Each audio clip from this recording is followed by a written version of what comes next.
وعلى آله وأصحابه أجمعين ومن تبعهم بإحسان إلى يوم الدين. أما بعد، أعوذ بالله من الشيطان الرجيم. بسم الله الرحمن الرحيم. إن الصلاة تنهى عن الفحشاء والمنكر. وقال تعالى في موضع آخر: إن الصلاة كانت على المؤمنين كتابا موقوتا. قال النبي صلى الله عليه وسلم: الصلاة عماد الدين، فمن أقامها أقام الدين، ومن هدمها هدم الدين، أو كما قال عليه الصلاة والسلام. قابل قدر نوجوان دوستو اور اپنے اپنے علاقے سے آئے ہوئے جمعہ کی نماز پڑھنے والے ہمارے بزرگوں اور اللہ کا بہت بڑا احسان ہے، مالک جہاں کا بہت بڑا احسان ہے کہ اللہ رب العزت نے ہم سب کو پھر ایک جمعہ عطا کیا اور اہم فریضہ ادا کرنے کی توفیق دی۔ میرے بھائیوں، اللہ رب العزت اسلام کے تمام احکام کو، اسلام کے تمام ارکان کو، اسلام کے اندر جتنی بھی چیزیں ہیں سب کو اللہ رب العزت نے دنیا میں یعنی فرش پر نازل فرمایا، ایمان کو زمین پر نازل فرمایا، احکام کو زمین پر نازل فرمایا، اس کے اشرات کو زمین پر نازل فرمایا، حتیٰ کہ روزے کو بھی زمین پر نازل فرمایا، صدقہ کو زمین پر نازل فرمایا، زکوٰۃ کو زمین پر نازل فرمایا۔ لیکن جب یہ نماز کی باری آئی، جب اس نماز کو اللہ رب العزت اپنے محبوب جناب محمد رسول اللہ صلی اللہ علیہ وسلم کے سپرد کرنا چاہا تو اللہ رب العزت انہیں معراج پر بلایا اور عرش الہی پر بلا کر کے اللہ رب العزت نے اس نماز والی تحفہ ان پر، یہ نماز کا بہت اعلیٰ تحفہ، یہ تمام تحفوں میں سب سے اعلیٰ عرفہ تحفہ ہے۔ جب اللہ رب العزت اللہ کے نبی صلی اللہ علیہ وسلم اللہ رب العزت سے اس تحفہ کو لے کر کے دنیا میں تشریف لائے اور آنے کے بعد اللہ کے نبی صلی اللہ علیہ وسلم تمام صحابہ کرام کو مسجد نبی پر بیٹھا کر کے کہیں کہ مجھے کل معراج کے ٹائم میں نماز ملی ہے، تو تمام صحابہ جھوم اٹھے اور کہنے لگے کہ آپ تو اللہ سے لینے کا تو ذریعہ مل گیا ہے، رضائے الہی حاصل کرنے کا ذریعہ مل گیا ہے، جنت حاصل کرنے کا ذریعہ مل گیا ہے، جہنم سے بری ہونے کا ذریعہ مل گیا۔ یہ نماز بہت قیمتی دولت ہے۔ اسلام کا سب سے دوسرا پہلا رکن تو کیا ہے؟ بنی الاسلام علی خمس، 5 ارکان ہیں، 5 بنیاد ہے اسلام کی۔ شہادت ان لا الہ الا اللہ، سب سے پہلے یہ کہ اپنے آپ کو اپنے اسلام ہونے کے لیے سب سے پہلی بات یہ ہے کہ ہمارے عقائد صحیح ہو اور اللہ رب العزت کی گواہی دے کہ اللہ رب العزت ایک ہے، وہی کرنے والی ذات، اس کے علاوہ کوئی نہیں، اور محمد رسول اللہ صلی اللہ علیہ وسلم کے آخری نبی ہیں۔ دوسرا رکن ہے یہ نماز ہے، دوسرے نمبر پہ نماز رکھا گیا ہے۔ نماز بہت اعلیٰ عرفہ تحفہ ہے۔ اللہ کے نبی صلی اللہ علیہ وسلم کی حدیث ہے: الصلاۃ عماد الدین، فمن اقامها اقام الدین، ومن هدمها هدم الدین۔ جس نے نماز کو قائم کیا، دنیا میں تم لوگ بلڈنگیں تیار کرتے ہو، اگر اس پیلر کے اندر 25 mm کا اگر رد ڈالیں گے تو وہ زیادہ مضبوط ہوگا بالمقابل 15 mm کا۔ اسی طریقے سے اگر نماز کے اندر خشوع ہوگی، خضوع ہوگی، تو وہ نماز اتنا مقبول اور اتنا مضبوط ہوگی، تمام احکام پاک ہیں۔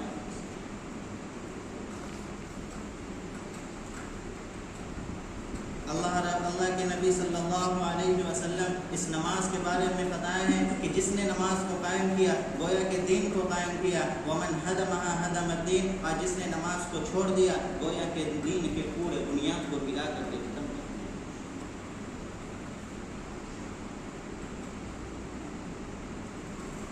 جب بندہ رات پر سوتا ہے اور سونے کے بعد جب اٹھتا ہے تو اللہ رب العزت فرماتے ہیں کہ اے میرے بندے، تم اٹھو اور کچھ مت کھاؤ اور پیو، چلو میرے گھر کے طرف، چلو میرے پکارنے، میرے منادی پکارے، حی علی الصلاۃ حی علی الفلاح، خیر من الصلاۃ خیر من النوم، نیند سے بہتر نماز ہے، چلو مسجد کی طرف۔ مسجد آنے سے پہلے پھر تو بغل میں بتایا جاتا ہے کہ تم وضو کر لو، ہو سکتا ہے کہ تمہارے ہاتھوں سے گناہ ہوئے ہوں گے تو تم وضو کر لو، منہ کو بھی دھو لو، ہو سکتا